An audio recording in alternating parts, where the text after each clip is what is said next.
10 वर्ष परे विश्वर चित्र अत्याधुनिक आड़क गति करिथिबो मनीष समाज ना विभीषिका मध्यरे जुझुथिबो विश्व आगामी 10 परे विश्वर अवस्था नै पूर्वानुमान करिसेंती प्राय 350 रु अधिक राजनीतिक रणनीतिकार परिवेशविद एवं कूटनीतिक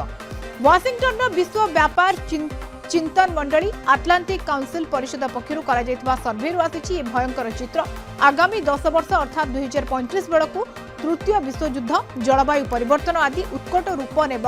धारण करिथिबो अमेरिका चीन एवं रूस भली राष्ट्र तृतीय विश्वयुद्धर प्रमुख कारण पालटिबे विश्वव्यापी विवाद मध्य परमाणु अस्त्र एवं महाकाश गवेषणा नै प्रतिद्वंदिता बढ़िजिबो अधिकांश मत दैछंती वर्तमान जारी रहितिबा रूस यूक्रेन युद्ध एवं मध्यप्राच्य संकट केवल एहार आरंभ मात्र 2035 बेलकु एहा सांघातिक स्थिति भाबरे देखाजिबो सर्वे रे 62% अंशग्रहणकारी विश्वर आगामी दशंधि अत्यंत अंधकारमय बोली मत रखिछंती तेबे 38% स्थिति रे सामान्य सुधार आसी पारे बोली मत रखिछंती सेहिपरि जलवायु परिवर्तन मध्ये एक प्रमुख समस्या भाबरे मुंड टेकिबो बोली कुहा जायछि मनुष्यकृत उपादान द्वारा विश्व तापन वृद्धि पाइछि एबेठु व्यापक पदक्षेप ग्रहण नकले विश्व उत्तप्त ततला पिंड भाबरे पालटिबो बोली कुहा जायछि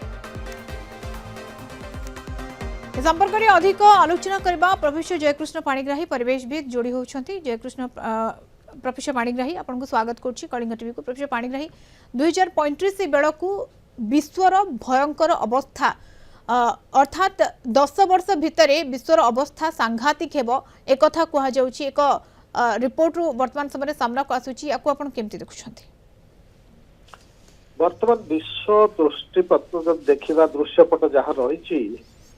ये निश्चित भाव में नकारात्मक वार्ता प्रदान कर लोक मानू जो भाव युद्ध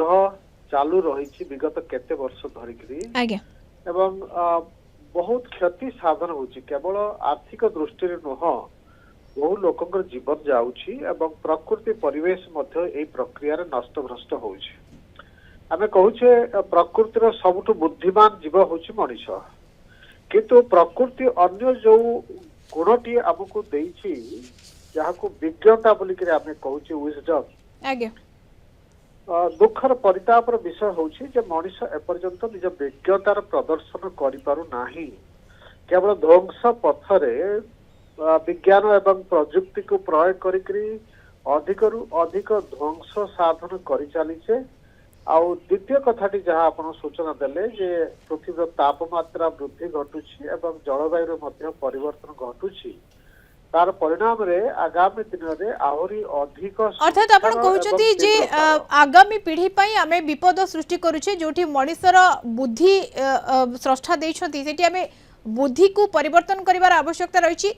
अन्य अपेक्षा अन्य सबुरे हमें बुद्धि को प्रयोग करूछे किंतु वर्तमान जोटा दरकार ता ऊपर हमें प्रयोग करू नाही निश्चित भाव में मनीष गोटे क्षुद्र प्राणी आपण समग्र ब्रह्मांड को चिंता करंतु तापरे सौरमंडल को आसंतु पृथ्वी को आसंतु ता भीतर मनीषर स्थिति ए विषय जदि आमे ठीक भाव में विश्लेषण करिबा आमे जानि पारे जे आमे बहुत क्षुद्र तो ताको दृष्टि रखी एते सुंदर पृथ्वी ग्रह को प्रकृति को नष्टभ्रष्ट करिबा ये आम विज्ञतार परिचय प्रदान करे नाही तेणु जेतिकी अधिक विकास बा अग्रगति आमे हासिल करूछे ता सहित हमर विज्ञतार प्रदर्शन रे प्रकृति परिवेश को सुरक्षित रखिबा गोटे भल ग्रह रे परवर्ती पीढ़ी जो माने आसीबे से माने युद्ध रे ध्वंस प्राप्त हेइतिबा गोटे पृथ्वी को केबे भी पसंद करिवे नाही विभिन्न भाव रे जलवायु परिवर्तन रे नष्ट भ्रष्ट हेइतिबा प्रदूषण रे संपूर्ण भाव में गुणात्मक मान हरई बसवा एभली एक ग्रह को आसवा को परवर्ती पीढ़ी चाहिए ना से आसला निश्चित भाव में पूर्व पुरुष मानक आम मानक बहु भाव में दोष देवे जे ए माने पृथ्वी को नष्ट भ्रष्ट कर तेणु समय आम विज्ञता प्रदर्शन करिवार आवश्यकता रही एवं जो जो समस्या वर्तमान विश्व दृश्यपटे देखा जाउछि से सब समस्यार समाधान करिया पई आम भितर मानसिकता सृष्टि होबा दरकार ओके आम भितर मानसिकता सृष्टि होबार आवश्यकता रही कहीं आगामी जो भली भाव समय ये समय आनिबो आगामी समय जो भली भाव 10 वर्ष कथा कुहा जाउछि जहा कि सांघातिक परिस्थिति उपजिब अंधकार बोली मत रखिंट 62% पाखापाखि तेणु एबेठू आमको चिंता करिवार आवश्यकता रही एबेठू व्यापक पदक्षेप ग्रहण कर आवश्यकता रही बहुत बहुत धन्यवाद अधिक आलोचना आम सहित प्रोफेसर जयकृष्ण पाणिग्राही परिवेशविद जोड़ी होते।